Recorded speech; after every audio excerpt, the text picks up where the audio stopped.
Aujourd'hui, on entre dans les coulisses de la finance. On va voir comment les auditeurs, qui sont un peu les détectives du monde des affaires, s'assurent que l'histoire racontée par une entreprise, eh bien que cette histoire est bien la réalité. C'est la question fondamentale, non? Comment être sûr que les chiffres qu'on nous présente sont vrais? Derrière chaque rapport financier, la réponse tient en un mot: l'audit. C'est ce processus méticuleux qui est le véritable garant de la confiance dans tout le système économique. Alors, par où commence cette enquête? Eh bien par la base, tout simplement, la recherche d'indices. Mais attention, en audit, tous les indices ne se valent pas. Il faut d'abord comprendre ce qui fait qu'une preuve est vraiment solide. Et voilà le concept central, les éléments probants. En gros, c'est l'ensemble de toutes les preuves que l'auditeur va accumuler au fil de sa mission. Il faut vraiment l'imaginer comme le dossier d'un enquêteur qui se construit pièce par pièce. Ce qui est vraiment intéressant, c'est que ces preuves doivent avoir deux qualités essentielles. Il faut qu'elles soient suffisantes, c'est-à-dire qu'il y en ait assez, la quantité, mais aussi il faut qu'elles soient adéquates, c'est-à-dire de bonne qualité. Parce que, soyons clairs, une montagne de preuves de mauvaise qualité, ça ne sert strictement à rien. Et là, on touche à une règle d'or. C'est une règle que n'importe quel bon détective connaît par cœur. Un témoignage d'une personne extérieure à l'affaire, un tiers indépendant, aura toujours, mais alors toujours, plus de poids que ce que dit le principal suspect. En audit, c'est exactement le même principe. D'accord. On sait maintenant ce qu'est un bon indice. Voyons comment l'enquête est structurée.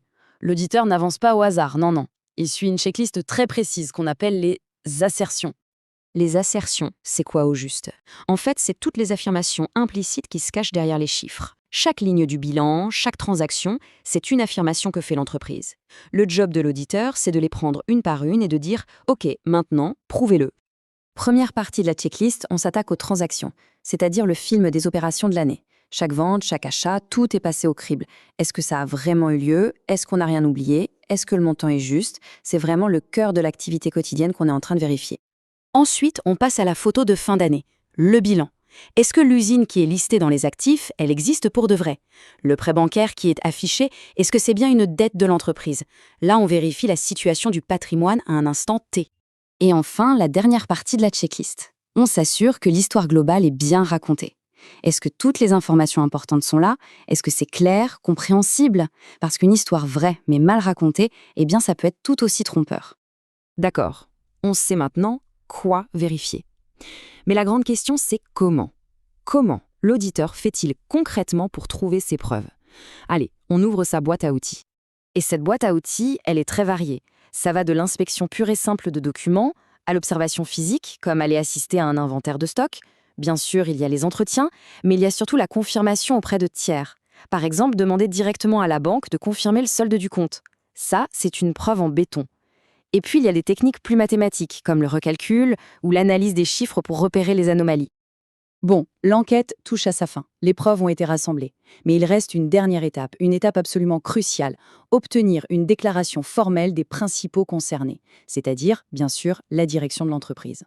Ce document s'appelle la lettre d'affirmation. C'est un document obligatoire, dans lequel la direction va mettre noir sur blanc ses déclarations les plus importantes. C'est un peu la déposition signée qui vient boucler l'interrogatoire. Et cette lettre, elle est capitale pour plusieurs raisons. D'abord, elle formalise la responsabilité de la direction. Après ça, impossible de dire « Ah, mais je ne savais pas ». Ensuite, ça évite les malentendus.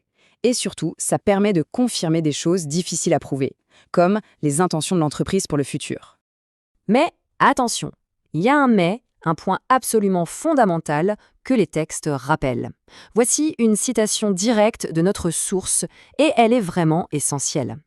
Voilà, ça résume parfaitement la philosophie de l'audit. Ce n'est pas parce que le suspect a signé des aveux que le détective arrête de vérifier les empreintes digitales. La lettre d'affirmation, c'est une pièce importante du puzzle, oui, mais la solidité de l'opinion de l'auditeur, elle, repose sur toutes les preuves qui ont été collectées. Le rôle de l'auditeur est donc limpide. C'est lui qui mène l'enquête, qui rassemble un dossier de preuves complet et fiable. Mais attention, il ne rend jamais le verdict. Son travail s'arrête là, à la présentation des faits. Ce qui nous laisse avec une question essentielle. Si l'auditeur est le détective, alors qui est le juge?